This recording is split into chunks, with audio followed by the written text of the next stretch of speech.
All right, now we are ready to add a nice footer for our website. Okay, so let's go to our index.html file, and before creating our footer, we are just going to add a div of class clear, okay, following the floating elements, the left sidebar and the right sidebar. Okay, and now let's add our footer. So I'm going to use the footer tag for this. Okay, and we're going to give it a class footer that we're going to be styling in a bit. Okay, and inside the footer we are going to place a div. Okay, I can put a paragraph inside it where we're going to be writing some text. Okay, so company name,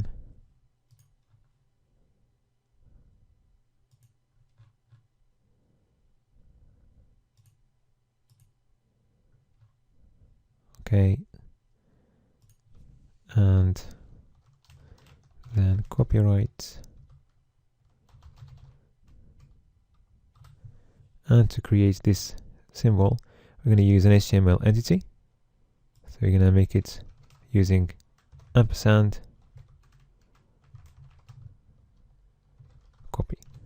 Okay, and then after that we're going to write 2010 2015. Okay, all right, now let's style our footer. So let's go to the styling sheet and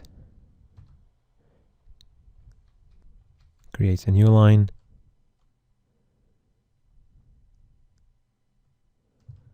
For the footer class. Okay,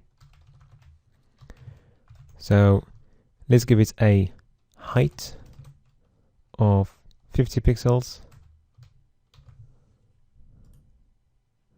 or 60.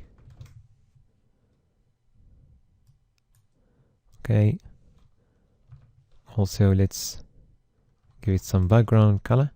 So we're going to use background as we're going to be using the linear gradient. So linear gradient, and then the first color is going to be the top one,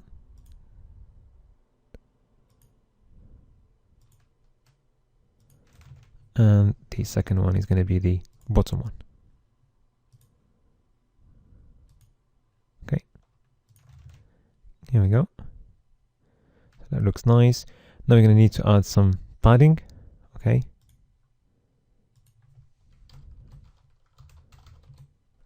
so I'm going to use only two values. So for the top and bottom, let's go for 10 pixels. And for the left and right hand sides, let's go for 20 or 30 pixels. That looks better. Okay. And also let's add some margin there to create a gap between the footer and the other elements before. So we're going to use margin top only. And let's set that to 10 pixels or even 15 pixels. Okay. One last point before we finish. If we go back to our text input there, we can see that the border is darker than the target one. Okay. And the reason why is because there is actually some styling for this border. Okay, that we need to use. So let's get the color of the border first. It's actually this one. Okay, and let's go back to our text input styling and add a border property there. So we're going to set the width to 1 pixel and choose solid styling and paste the color. And now we can see that our border looks better. Okay, And just one more point before we finish. Let's just set the font property to our page. So let's go to the beginning of our CSS file and select the body and then set the font property. Okay, so at the beginning I'm going to start with Arial. If it doesn't work, we're going to move to Helvetica, and finally we are going to move to sans serif. Okay.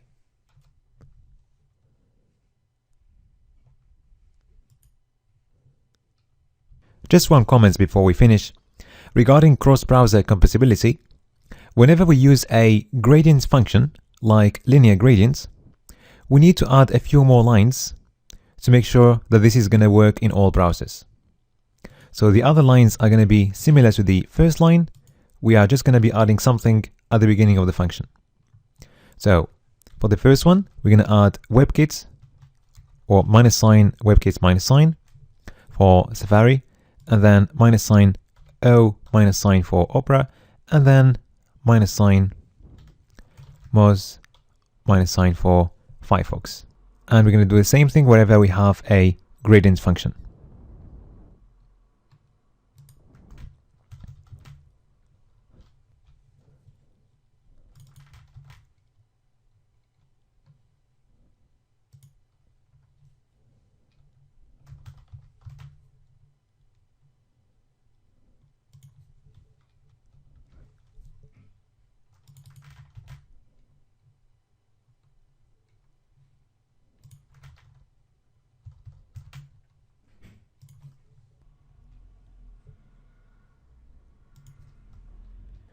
Alright, now let's save all our files and then upload our website to the server. So I'm going to open FTP. You can use the free accounts we have created earlier in the HTML section of this course, or any other account you want. I'm going to use my complete web development course website for this.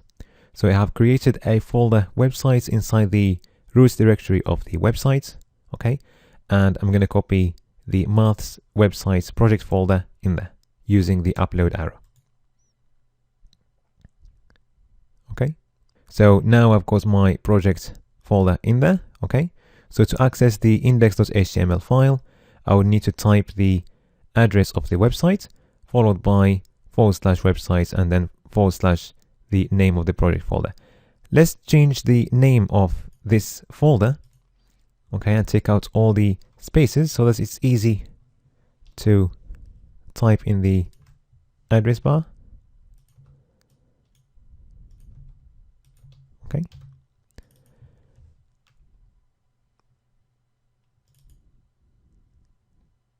All right, so now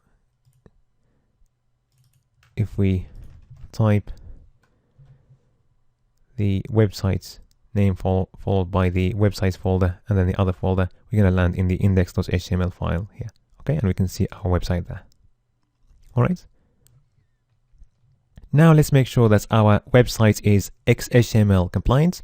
XHTML is more or less strict HTML, and it means that we are following all the strict HTML rules. For example, we need all the tag names to be in lowercase, and also we want our documents to be well structured, tags closed, and so on. Okay, so what we're going to do, we're going to use a website for this. It's going to be in the w3.org website. Okay, so we're going to type the address of our website there, and let's check.